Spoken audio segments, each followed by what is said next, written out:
Inicialmente, eu gostaria de destacar que eu realmente concordo com o Leandro aqui. A resposta unicamente jurídica não é uma resposta capaz de abarcar, em sua totalidade, essa questão da violência do trabalho e, particularmente, as questões da discriminação, do assédio sexual e do assédio moral. Isso decorre da própria natureza também do direito. E dentro da minha exposição, eu pretendo tratar disso, ainda que de uma forma resumida. A primeira coisa que se observa no campo estritamente jurídico, que é o campo que devo abordar, é que nós temos uma progressão na maneira como o direito trata essa questão da violência no trabalho. Podemos analisar em quase todos os ordenamentos jurídicos que você observa o mesmo percurso jurisprudencial e legislativo. Nós temos um momento que o direito passa a tratar inicialmente da questão da discriminação do trabalho, posteriormente ela avança para a questão do assédio sexual, e só num terceiro momento é que nós chegamos à questão do assédio moral em relações de trabalho. Naturalmente, existe uma relativa sobreposição entre os três conceitos, até porque, e principalmente o conceito de assédio moral, em termos de direito, ainda não foi perfeitamente ou uniformemente delimitado, e nem, muitas vezes, como no caso do Brasil, possui um arcabouço jurídico completamente desenvolvido. O fenômeno da violência no local de trabalho, ele possui uma natureza complexa e necessariamente multidisciplinar. Ele envolve uma dimensão psicológica, uma dimensão organizacional, uma dimensão econômica e necessariamente uma dimensão jurídica. O direito, embora ele receba a influência e ele receba também a participação, a contribuição de outras ciências sociais, a psicologia, a sociologia do trabalho, a antropologia do trabalho, ele se caracteriza fundamentalmente por ser uma ciência social aplicada que tem uma função de uma regulamentação social da conduta. Uma regulamentação social porque ela busca a adequação de uma conduta, principalmente a conduta individual, mas também uma conduta organizacional, aos parâmetros socialmente cristalizados de conduta desejáveis. Nesse sentido, as expressões legais padrão, que são a lei e a sentença, elas representam um retrato, entre aspas, de um entendimento social sobre um determinado tema. Em outros termos, a lei, a sentença, elas vão reproduzir aquilo que, de alguma forma, já foi consensualizado dentro da sociedade acerca de determinados temas. O exemplo mais claro, dentro do Código Penal disso, é a própria definição do homicídio, que é universalmente uma conduta rejeitada socialmente e que, portanto, se extravasa em uma norma penal cuja função, cujo objetivo é de apenar e, indiretamente, de evitar o homicídio. Por esse motivo, pelas características típicas do direito, de ser uma prescrição de conduta, isso vai levar a algumas consequências sobre o tratamento jurídico das matérias de assédio sexual, assédio moral e discriminação. Inicialmente, nós destacamos aquilo que eu já falei, a evolução historicamente distinta, historicamente escalonada do tratamento jurídico dos três temas. A problemática da discriminação por pertencimento a grupo social, por razão de raça, por razão de religião, por razão de idade, muitas vezes, ou por outra razão social qualquer, ela está diretamente relacionada à evolução dos direitos humanos no âmbito internacional e também no âmbito interno dos países, que ocorreu, sobretudo, a partir da Segunda Guerra Mundial. Se nós pegarmos a evolução do direito internacional dos direitos humanos no segundo pós-guerra, nós vamos ver que existe uma relação direta entre o desenvolvimento de instrumentos internacionais de direitos humanos e a penetração, num momento posterior, na legislação trabalhista e na legislação do direito administrativo a respeito dessa questão da discriminação. A legislação sobre assédio moral, a preocupação jurídica sobre assédio moral, emerge num momento posterior, a partir, sobretudo, dos anos 60, com a emancipação feminina, as lutas pela emancipação feminina e a progressiva inserção no mercado de trabalho das mulheres, sobretudo em profissões que não eram consideradas tipicamente femininas. O tema do assédio moral, destes três, é o que tem a caracterização, tanto do ponto de vista da sua definição, quanto do ponto de vista de sua aplicação jurídica, mais complexa. E, curiosamente, ela passa ao largo dessa evolução dos direitos humanos no primeiro pós-guerra, nos anos 40 e 50, ela passa ao lado da questão do assédio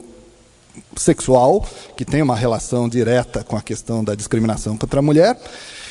e ela só começa a ocorrer a partir do final dos anos 80, começo dos anos 90, e, sobretudo, em condições, em situações sociais, em instituições sociais, que não eram considerados como um tema principal de atuação do direito. A questão do assédio moral surge, sobretudo, a partir das escolas e dos ambientes de trabalho. É nesses dois tipos de ambientes que nós vemos a emergência da questão do assédio moral. Explica-se, em parte, o fato de que elas tenham passado abaixo do radar do direito pelas próprias, e como eu disse, que a lei é um espelho, um retrato da consensualização de determinados entendimentos sociais, pelo fato de que, durante muito tempo, o bullying no âmbito das escolas foi considerado como uma parte natural do aprendizado. Crianças são assim mesmo, elas são cruéis, elas não têm, muitas vezes, uma empatia plenamente desenvolvida, e isso vai acontecer. E no ambiente de trabalho, a questão do bullying, a questão do assédio moral, era também considerada, e foi considerada durante muitos anos, uma parte natural das relações de trabalho. E o que foi facilitado também pela ênfase que é dada na doutrina trabalhista e na doutrina administrativa tradicional, a ênfase que é dada às condições de trabalho que nós chamaríamos de típicas, questões de segurança e higiene do trabalho, segurança e higiene física do trabalho, questões salariais, questões de proteção de emprego. A luta trabalhista era considerada, e é considerada ainda em larga medida, uma luta de classes. E isso levou, até certo ponto, à desconsideração da questão do assédio moral, que tem, embora ela tenha também uma base organizacional, uma base social, ela é muitas vezes escamoteada por ser considerada uma questão de natureza individual, de trato individual entre as pessoas. Um segundo ponto que é típico do direito e que descola das demais ciências sociais que se debruçam sobre o tema da violência no local de trabalho, está no fato de que, como a lei ela é uma resultante de uma determinada correlação de forças sociais que se cristalizam naquela questão, naquela formulação legal ou naquela sentença, a conceituação do que seja discriminação, do que seja assédio sexual, do que seja assédio moral, nem sempre vai ser igual àquela conceituação que é dada nas outras ciências sociais. Isso ocorre também por uma necessidade da técnica legislativa. O fato de que você, muitas vezes, tem, na redação de uma norma, de elaborar uma conceituação daquela conduta que você está querendo abordar, que não seja nem tão larga a ponto de abranger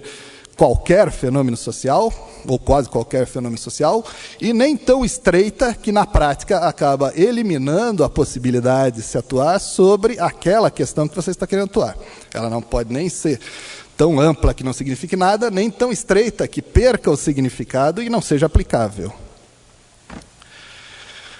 Voltando, em termos jurídicos, então, nós temos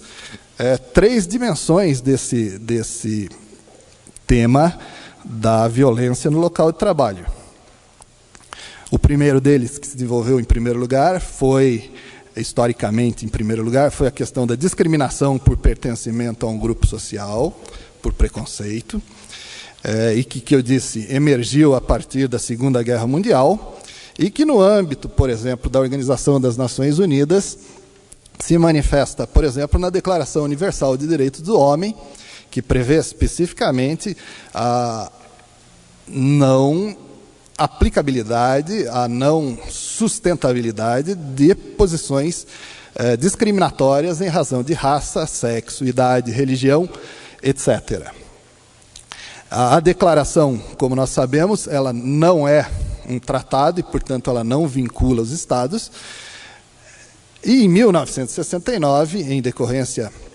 de uma aceitação internacional disso, a ONU promove a criação de duas grandes convenções de direitos humanos. A Convenção de Direitos Individuais e Políticos e a Convenção sobre Direitos Econômicos e Culturais. Essas duas convenções, elas têm uma abordagem, uma vinculação ao tema que nós estamos tratando aqui, mas é uma vinculação ainda, digamos, vaga. Ela vai se situar no âmbito de proibição geral da discriminação em razão de um pertencimento a um grupo social, em razão de sexo, em razão de religião, em razão de raça, etc. A Organização Internacional do Trabalho, que é a organização do sistema da ONU mais voltada justamente às questões sociais, às questões de trabalho e de seguridade social, ela possui também, fundamentalmente, três declarações, três instrumentos de cunho geral sobre as questões tangenciadas na discriminação, no âmbito do ambiente de trabalho, que são a Convenção número 100, de 1951, que proíbe distinção de remuneração entre homens e mulheres, a Convenção número 111, de 1958, que especificamente proíbe a discriminação no emprego e em qualquer tipo de ocupação, em razão de pertencimento a grupo social, e a Declaração dos Princípios e Direitos Fundamentais no Trabalho, de 1998, que desenvolve a questão da não discriminação, incluindo aí também a questão do direito a um meio ambiente de trabalho, a um ambiente de trabalho saudável no sentido amplo, também saudável no sentido psicológico e pessoal.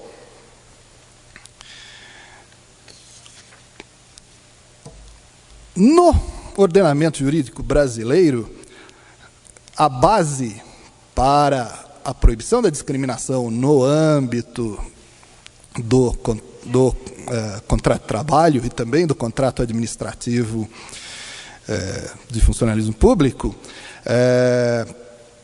se encontra na Constituição Federal, que em seu artigo 3º determina que constituem objetivos fundamentais da República Federativa do Brasil, o inciso 4, promover o bem de todos, sem preconceitos de origem, raça, sexo, cor, idade ou quaisquer outras formas de discriminação. Essa determinação, essa proibição geral ainda que caracterizada como um objetivo fundamental da República, ela é uma proibição geral de discriminação, se complementa com as disposições do artigo 5º, particularmente dos seus incisos 1, 16, 17, 46 e 47,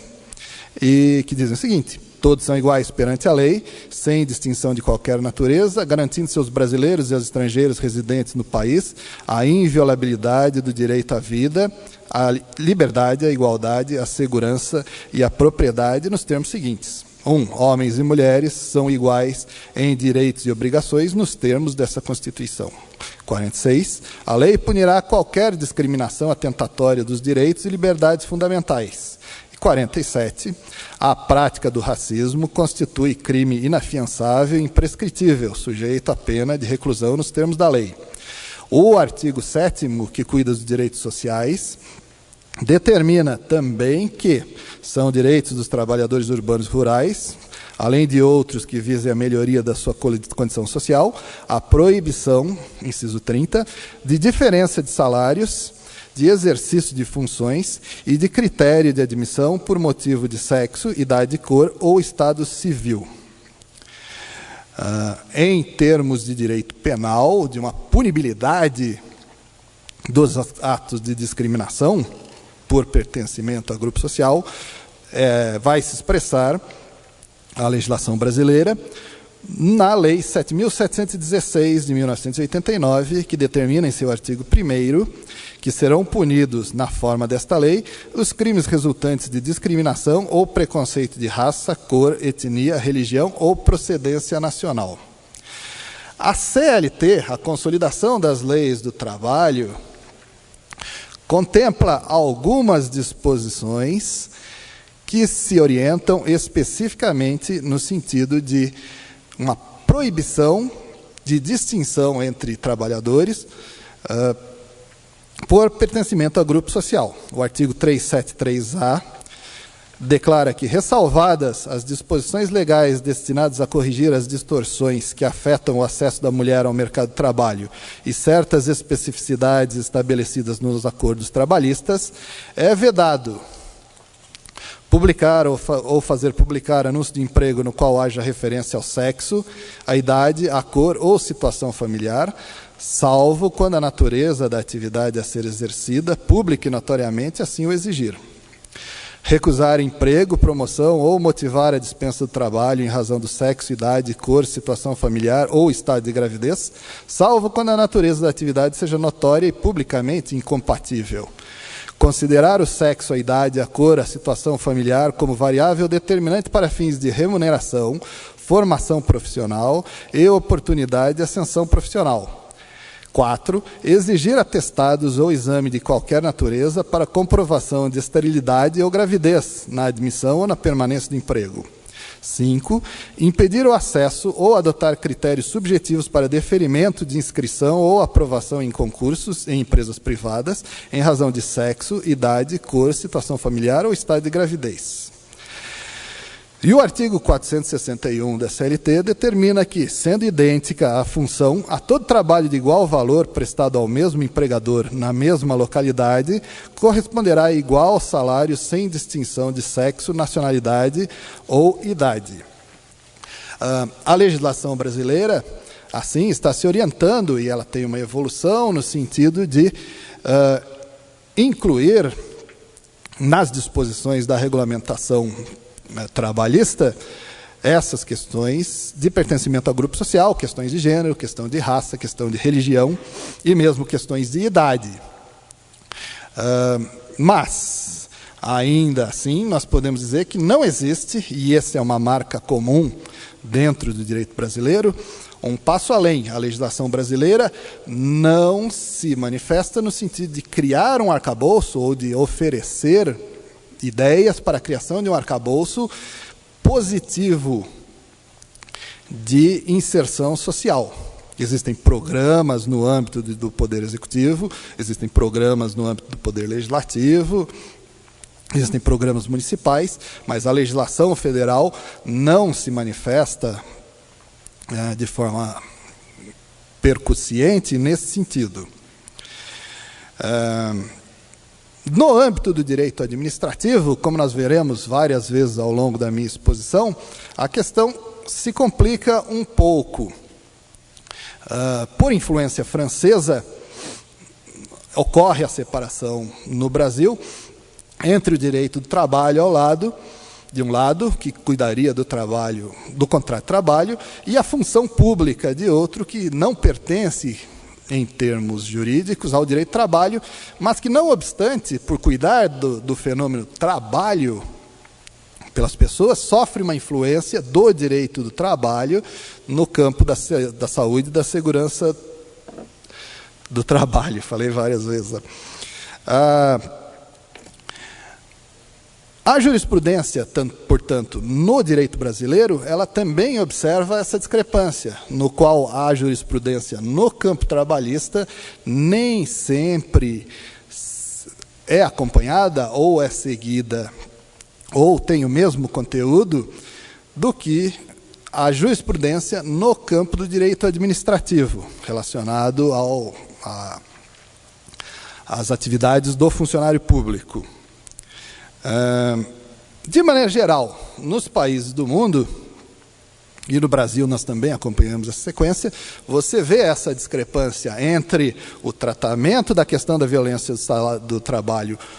no âmbito do contrato de trabalho e o tratamento da questão da violência do trabalho no âmbito do serviço público. E também se observa essa mesma discrepância que existe no direito brasileiro, no tocante às políticas jurídicas, as normas e a aplicação dessas normas, para tratar da questão da discriminação. Nós podemos dizer que, de maneira geral, os países anglo-saxônicos fundam a abordagem jurídica sobre a questão da discriminação na proibição do tratamento desigual, ao passo que países de uma tradição mais romano-germânica, da Europa continental, tendem a fazer uma distinção deliberada dos tipos de discriminação, a discriminação por raça, a discriminação por cor, a discriminação por idade, a discriminação por gênero. Obrigado. E também de oferecer políticas de inserção e de políticas ativas de inserção ou de definição institucional no âmbito tanto da administração pública quanto das empresas privadas. Essa distinção, contudo, não é absoluta. A Austrália tem uma legislação, embora seja um país anglo-saxônico, tem uma legislação, por questões internas da formação da Austrália, um modelo mais próximo do modelo alemão, do modelo francês. O assédio sexual, como disse, é esse segundo momento histórico do tratamento jurisprudencial, do tratamento jurídico, da questão da violência do trabalho. Ele está, como eu disse, intrinsecamente ligado, num primeiro momento, à luta pela emancipação feminina, à inserção da mulher no mercado de trabalho e a luta contra a discriminação por razões de gênero. E, a partir de determinado momento, ela não se descola, mas ela se especifica, se torna mais específica e aparece de forma autônoma dentro dos ordenamentos jurídicos e da preocupação do direito. Vamos partir, mais uma vez, da definição do artigo 216-A do Código Penal, que estabelece um dos significados possíveis do assédio sexual. Como disse o Leandro, ele estabeleceu que existem vários significados, e exatamente nós vamos partir disso. Nos termos do artigo 216-A, assédio sexual é constranger alguém com o intuito de obter vantagem ou favorecimento sexual, prevalecendo-se o agente de sua condição de superior hierárquico ou ascendência inerentes ao exercício de emprego, cargo ou função. Essa definição, que é a definição única de assédio sexual no direito brasileiro, ela se fecha, ela se concentra, ela se foca no critério organizacional da definição. O assédio é sempre um assédio descendente, o assédio do superior hierárquico contra um subordinado, ou de uma pessoa que detém uma ascendência inerente ao exercício profissional. Essa definição, como veremos e como já foi dito também, não é uma definição única. Em Portugal, a definição do assédio sexual está diretamente relacionada, está incluída no âmbito da definição geral de assédio, que inclui o assédio moral, no artigo 29 do Código de Trabalho de Portugal. Entende-se por assédio o comportamento indesejado, nomeadamente o baseado em fator de discriminação, praticado a quando do acesso ao emprego ou no próprio emprego, trabalho ou formação profissional, com o objetivo ou o efeito de perturbar ou constranger a pessoa, afetar a sua dignidade ou de criar um ambiente intimidativo, hostil, degradante, humilhante ou desestabilizador. A linha 2 desse mesmo artigo diz: constitui assédio sexual o comportamento indesejado de caráter sexual, sob a forma verbal, não verbal ou física, com o objetivo ou efeito referido no número anterior. É uma definição substancialmente diferente daquela definição do direito brasileiro. Se no direito brasileiro a caracterização do assédio sexual está vinculada ao constrangimento para obter vantagem ou favorecimento sexual que é praticado pelo superior hierárquico, no direito português, você caracteriza fundamentalmente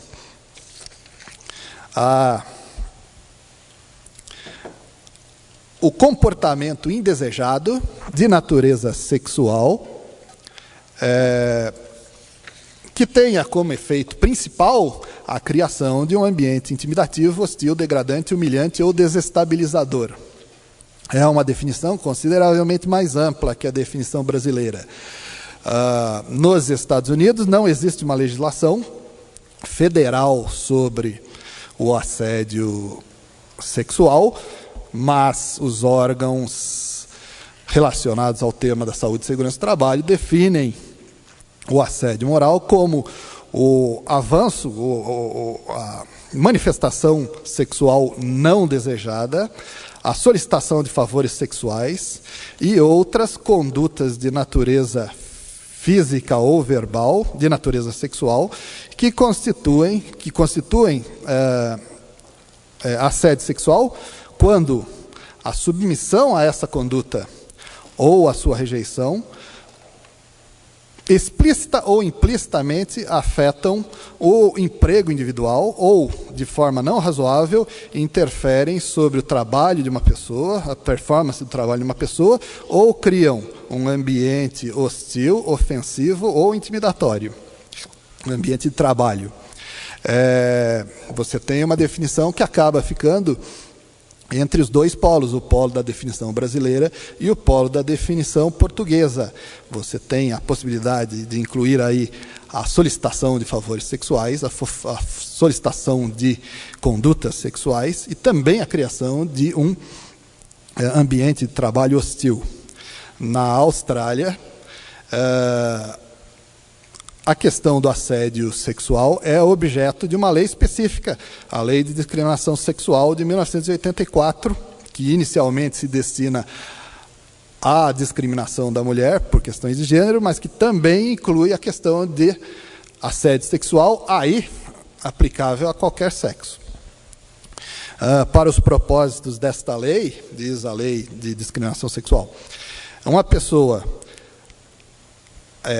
assedia sexualmente outra se a pessoa, o agente, faz um avanço sexual não desejável ou uma solicitação não desejada de favores sexuais para a pessoa assediada, ou se ela se engaja, em outras condutas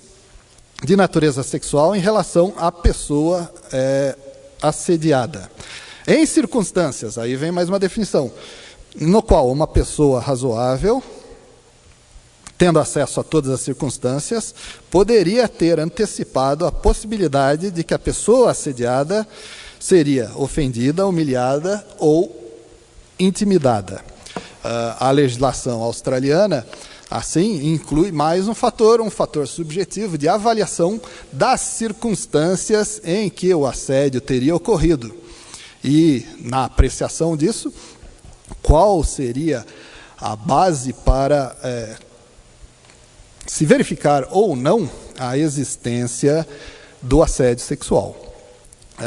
Na França, a questão é tratada em 3 diplomas distintos, das questões que sejam de assédio sexual, constituindo pelo propósito ou comportamentos de conotação sexual repetidos que possam atentar contra a sua dignidade em razão de seu caráter degradante ou humilhante, ou seja, que criem uma situação de trabalho intimidante, hostil ou ofensiva. São assimilados ao assédio sexual fatos consistentes em toda forma de pressão grave, mesmo que não repetida, exercidas com o objetivo real ou aparente de obter um ato de natureza sexual, seja em benefício do próprio agente ou em benefício de terceiro. A legislação francesa, portanto, define o assédio sexual como uma ação que tanto pode se repetir no tempo, como uma ação que pode ser uma ação única, uma ação que não se repete. Nesse sentido, ela vai distinguir a definição do assédio sexual daquela do assédio moral, como nós veremos. No restante da América Latina, o país que melhor regulamenta a questão de assédio sexual é o Uruguai, na Lei 18.561. Se entende como assédio sexual todo comportamento de natureza sexual realizado por pessoa de igual ou distinto sexo, não desejado pela pessoa a que se dirige, e cujo rechaço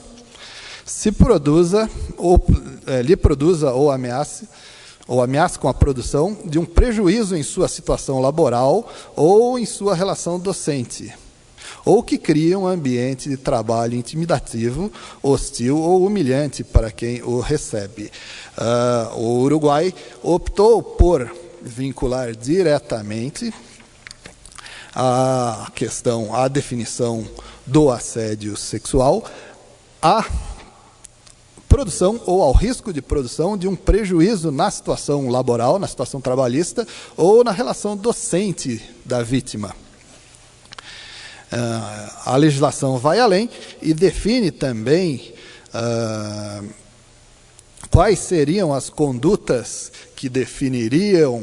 que explicitariam a existência de um assédio sexual e, assim, apenas exemplificativamente, a promessa implícita ou explícita de um tratamento preferencial,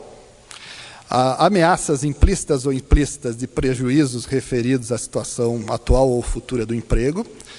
a exigência de uma conduta cuja aceitação ou rechaço seja de forma implícita ou explícita condição para o emprego, para a admissão no emprego, ou para aceitação e manutenção em relação de estudo, e também as abordagens propriamente corporais ou outras condutas físicas de natureza desconfortável. Além disso, nós temos de destacar que vários países do mundo não contam com uma legislação específica para o assédio sexual. E esses países tendem a assimilar a questão do assédio sexual às normas gerais de discriminação de gênero. A discriminação contra a mulher. Em alguns casos, na maioria deles, mesmo se tratando de uma legislação sobre a mulher, existe uma extrapolação jurisprudencial, interpretativa, para abarcar as mesmas regulamentações legais a toda a questão de natureza sexual, ainda que a vítima não seja uma mulher. Por outro lado, os países com normas específicas tendem a definir um âmbito duplo de atuação legal, que abrange o uso de condições de autoridade para a obtenção de favores sexuais, ou a criação de um ambiente de trabalho, uma condição de trabalho hostil, por ação ou palavra de cunho sexual, ainda que não destinada a obter algum favorecimento. A legislação brasileira ainda se prende a essa necessidade de busca de um favorecimento sexual, a busca de um favor sexual ou de alguma atividade de cunho sexual. E ela não inclui, isso nós gostaríamos de destacar, nem a criação de um meio ambiente hostil de trabalho, por conta de alusões ou manifestações de natureza sexual, nem a possibilidade de ocorrência de um assédio sexual por pessoas outras que não o superior hierárquico ou a pessoa que detém uma posição de autoridade. O assédio sexual, eu gostaria de destacar, é algo que pode acontecer também entre colegas de trabalho em igual posição. Também pode ocorrer entre grupos, no âmbito de um grupo, de uma forma mais difusa. A Organização Internacional do Trabalho não conta com disposições específicas sobre assédio sexual. Ela vai tratar do tema, até porque vai tratar do tema no âmbito de um direito a um ambiente saudável de trabalho. Até porque a OIT não se manifestou, porque em termos internacionais não foi possível obter ainda um consenso pleno para que fosse editada uma convenção sobre o tema. Ela está em negociação há vários anos, como a convenção sobre o assédio moral, ela está em negociação há vários anos, e a cada sessão da OIT ela é abordada, mas ainda não foi estabelecido um consenso pleno para que isso se transforme numa norma internacional da OIT, uma convenção da OIT.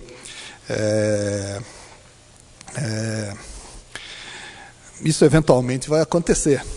só não me perguntem quando.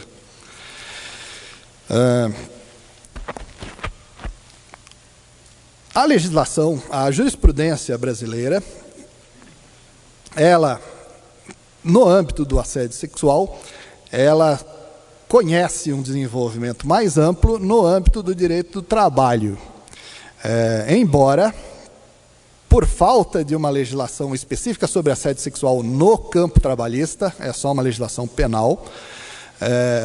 o assédio sexual no âmbito do direito do trabalho tende a ser assimilado à questão do assédio moral e do dano moral provocado aos empregados.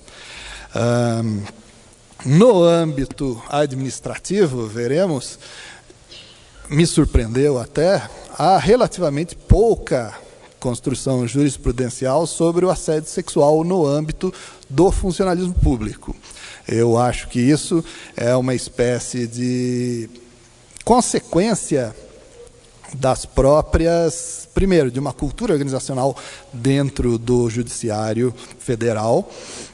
que tradicionalmente sempre foi mais infenso às questões de assédio moral ou assédio sexual que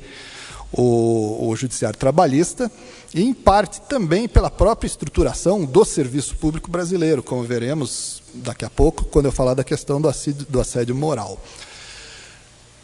Justamente agora, o assédio moral é, desses três fenômenos, o mais recentemente entrado no quadro de preocupações do direito e também o que tem a definição mais complexa, mais difícil. Partindo da seguinte definição, que é uma definição utilizada na doutrina jurídica internacional, nós vamos destrinchar também do ponto de vista do direito comparado, do direito internacional e, por fim, do direito brasileiro, a questão do assédio moral. Essa definição seria a seguinte: o assédio moral no trabalho implica a perseguição, a ofensa, a exclusão social de alguém, o fato de afetar negativamente o trabalho de outra pessoa. Para definir o assédio moral a uma determinada atividade, para aplicar essa determinação, a interação ou o processo tem que acontecer reiteradamente e durante um período continuado de tempo.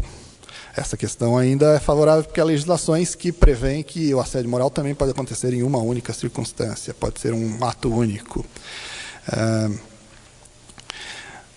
O assédio é um processo escalonado, durante o curso do qual a pessoa confrontada termina em uma posição inferior e se torna alvo de atos negativos sociais sistemáticos. Um conflito não pode ser chamado bullying se for bom, aí não. Uma das dificuldades desse tipo de utilização, ou dessa definição, está no fato de que nós tratamos de alguns fenômenos que todos podem ser compreendidos, mas dentro do assédio moral, mas que não são exatamente iguais. Como definiu bem o Leandro, você tem o assédio sexual, que é a forma mais comum dele, o assédio moral descendente, o assédio moral lateral ou horizontal e o assédio moral ascendente, conforme a posição do autor do assédio e da vítima, dentro da relação de trabalho ou da relação administrativa. Essa preocupação também começa a se verificar no âmbito do direito comparado, no qual você vai ver que, inicialmente, as legislações cuidam apenas do assédio descendente e, aos poucos, elas vão incluindo também disposições sobre o assédio horizontal e, ainda de forma bastante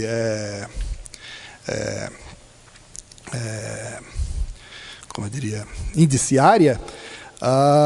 do assédio ascendente. A definição do assédio moral na França é curiosa, porque ela não é uma definição do que é o assédio moral. Ela define o assédio moral a partir das suas consequências, dos seus efeitos. No Código de Trabalho francês, artigo 1152.1, nenhum assalariado deverá sofrer atos repetidos de assédio moral que tenham por objeto ou por efeito uma degradação de suas condições de trabalho suscetível de afetar ou de minar os seus direitos e sua dignidade, de alterar a sua saúde física ou mental ou de comprometer o seu futuro profissional. A definição francesa, ela vai se focar justamente naqueles elementos que vão ser provocados pelos atos de assédio moral. Ela abre mão de definir quais seriam esses atos, dando uma liberdade ao aplicador da lei de encaixar quaisquer atos que sejam aplicados e que tenham esses efeitos definidos como provocados pelo assédio moral. Na Bélgica, por outro lado, você tem uma definição mais estrita. Chama-se assédio moral ao trabalho as condutas abusivas e repetidas de toda origem, externas ou internas à empresa ou à instituição, que produzam dentro de um certo tempo, e que se manifestem notavelmente pelos comportamentos, palavras, intimidações, atos, gestos e escritos unilaterais que tenham por objeto ou por efeito afetar, minar a personalidade, a dignidade ou a integridade física e psíquica das pessoas em relação à execução do trabalho, de colocar em perigo o seu emprego ou de criar um ambiente intimidante, hostil, degradante, humilhante ou ofensivo. A definição é mais estrita. Ela coloca todos os atos e ainda ela coloca algumas exigências como definição. A exigência de continuidade, que também se encontra na legislação francesa, a exigência de que ela se manifeste em um determinado período de tempo, em um certo período de tempo, por algum tempo, e que ela também gere efeitos claros no tocante à execução do trabalho também, ao perigo da manutenção da relação de emprego, ou que criem um ambiente hostil de trabalho. No Chile, é contrário, define-se no artigo 2º do Código do Trabalho, é contrário à dignidade da pessoa o assédio laboral, entendendo-se por como tal, toda conduta que constitua uma agressão ou um fustigamento reiterados exercidos por um empregador por um ou mais trabalhadores, contra outro ou vários trabalhadores, ou por qualquer meio e que tenha como resultado para os afetados o menoscabo, a maltrato ou a humilhação, ou que ainda ameace ou prejudique sua situação laboral ou suas oportunidades no emprego.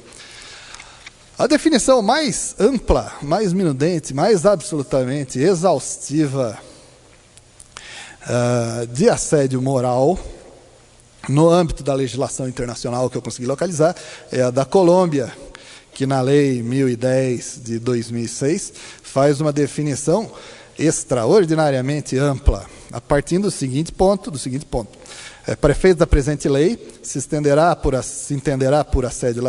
laboral toda conduta persistente e demonstrável exercida por um empregado, trabalhador, ou por parte de um empregador, um chefe ou superior hierárquico, imediato ou mediato, um companheiro de trabalho ou um subalterno, destinada a infundir medo, intimidação, terror e angústia, a causar prejuízo laboral, a gerar desmotivação no trabalho ou a induzir a demissão, o pedido de demissão do mesmo. E aí ele vai subdividir, a lei colombiana, subdividir as espécies de assédio moral entre o maltrato laboral, que é o ato de violência contra a integridade física ou moral, e a liberdade física ou sexual. A legislação colombiana conflui também o assédio sexual com o assédio moral. A perseguição ou perseguição laboral, que é a conduta cujas características de reiteração ou arbitrariedade permitam inferir o propósito de induzir a renúncia do empregado. A discriminação laboral, um tratamento diferenciado por razão de raça, gênero, idade, origem familiar ou nacional, credo religioso, preferência política, e etc. O entorpecimento laboral, ação tendente a obstaculizar o cumprimento do trabalho, e aí a desigualdade laboral, que é tratamento distinto por criar funções de menos importância, de atribuir ao trabalhador funções de menos importância.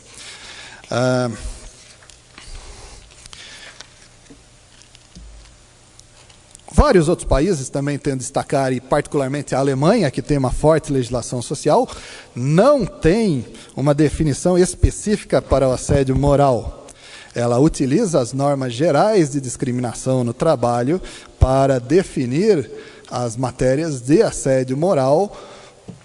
no âmbito do ambiente de trabalho. E há mesmo alguns autores que consideram que não seria até necessário. De toda maneira, podemos observar, nos países em que existe uma regulação do assédio moral, alguns elementos em comum. A continuidade ou a habitualidade do mecanismo de assédio moral, das práticas de assédio moral, a existência de um dano psíquico ou de um dano real, de um dano efetivo na condição de trabalho da vítima. A intencionalidade é algo que não aparece de forma clara na legislação, mas a interpretação é unânime nesse sentido, de que o tratamento do assédio moral deve ser um tratamento intencional, ainda que nem todas as suas manifestações sejam manifestações intencionais. Há ainda também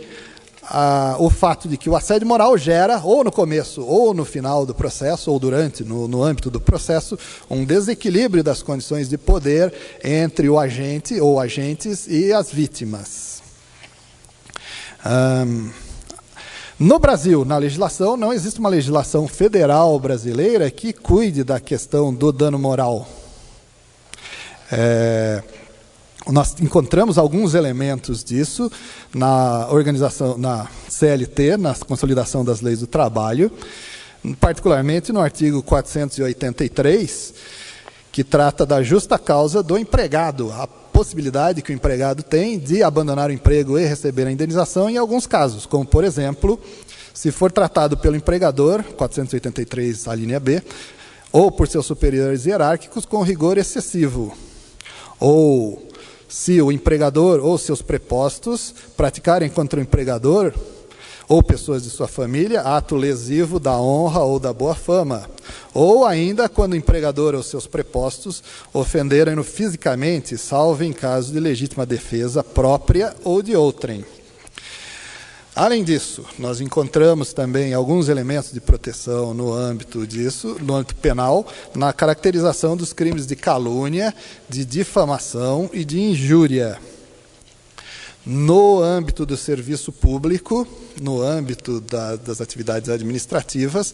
a legislação é ainda mais esparsa. Nós encontramos uma referência na Lei 8.112, no artigo 116, como deveres do servidor manter conduta compatível com a moralidade administrativa. E no âmbito do decreto 11.171, de 22 de junho de 94, que é o Código de Conduta do Funcionalismo Executivo, a vedação ao servidor público de prejudicar deliberadamente a reputação de outros servidores ou de cidadãos que deles dependam, ou de permitir que perseguições, simpatias, antipatias, caprichos, paixões ou interesses de ordem pessoal interfiram no trato com o público ou com os jurisdicionados administrativos ou com os colegas hierarquicamente superiores ou inferiores. Além disso, nós temos um conjunto de leis estaduais que tratam no âmbito da administração pública dos estados, porque os estados não podem legislar sobre direito do trabalho, definem o assédio moral. Em termos gerais, nós vamos dizer o seguinte, no que se trata do assédio moral, a sistemática, o sistema legislativo, o ordenamento jurídico brasileiro ainda não trata de maneira completamente adequada a questão do assédio moral. E, particularmente, nós vamos ver uma discrepância aí mais notável no âmbito do tratamento no direito administrativo e do direito do trabalho. No direito do trabalho, as questões de dano moral, de assédio moral, já se constituem há alguns anos uma espécie de presença constante. Você tem um corpo jurisprudencial bastante expressivo que trata da questão do assédio moral e do dano moral em sentido amplo. Por outro lado, no âmbito administrativo, você não vê a mesma abundância de material jurisprudencial. E ainda assim você vê uma diferença de tratamento, como, por exemplo, a abordagem mais rigorosa do ônus da prova do assédio moral no âmbito do direito administrativo. No âmbito do direito do trabalho, você já tem um entendimento no sentido de que nem sempre o assédio moral é plenamente provável e que existe uma inversão parcial do ônus da prova ao empregador, de provar que não existiu esse dano. Embora, em boa parte dos casos, o dano seja tão evidente que ele é provado pela própria manifestação das testemunhas ou do próprio autor da ação. O problema do direito, ao tratar da questão do direito em geral, e não apenas do direito brasileiro, ou do direito administrativo brasileiro, em tratar da questão do assédio moral, é a de que ele só vai interferir, na maior parte dos casos, você só vai ter uma ação jurídica depois que o fato já ocorreu e já se consumou, ou ainda depois que ele já está consolidado. No âmbito do direito do trabalho, o mais comum é que você o judiciário só tem acesso, só seja acionado depois que o contrato de trabalho já se extinguiu. Isso não acontece no âmbito do direito administrativo, principalmente pelo fato de que o servidor público consta com estabilidade. Mas isso já era uma outra consequência que acaba sendo curiosa e que também se verifica em vários países de uma forma consistente em vários países. O fato de que, no âmbito do funcionalismo público, do serviço público, o assédio moral tende a ser, em alguns casos, mais presente, ou mesmo quando a incidência é igual, ele tende a se prolongar por mais tempo. Isso ocorre por diversos motivos, mas, particularmente, eu gostaria de destacar